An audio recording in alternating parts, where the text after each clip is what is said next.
ચાલો મિત્રો, આજે આપણે વટાણા બટાટાનું રસાવાળું ટેસ્ટી શાક બનાવીશું. તેમાં તેની સામગ્રી બધી આપણી સ્ક્રીન ઉપર આવી ગઈ છે.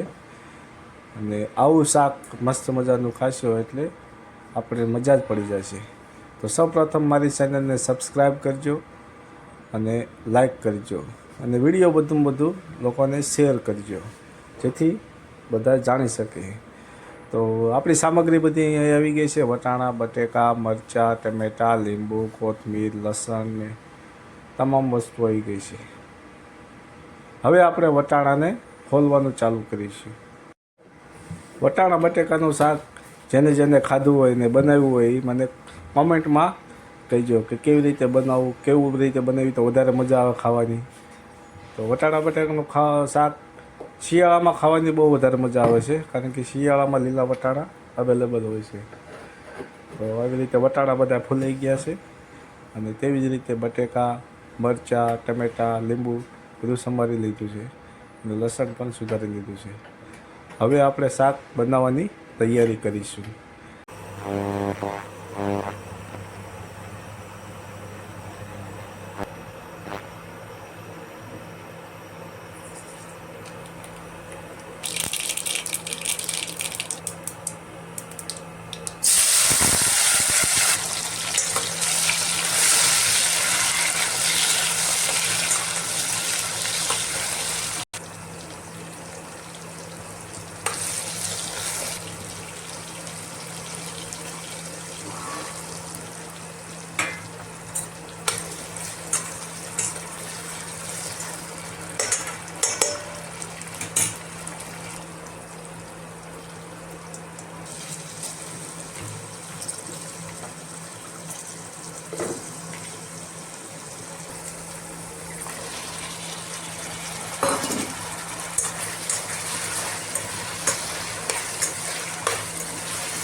આપણે જોઈ શકો છો હવે કે શાક બરોબર કમ્પ્લીટ હવે થયું જવા તૈયાર આવ્યું છે અને રસો પણ મસ્ત બનાવવા બની ગયો છે.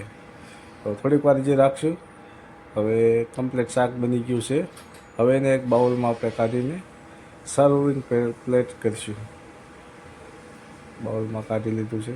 હવે એને પર કોથમીર, ધાણા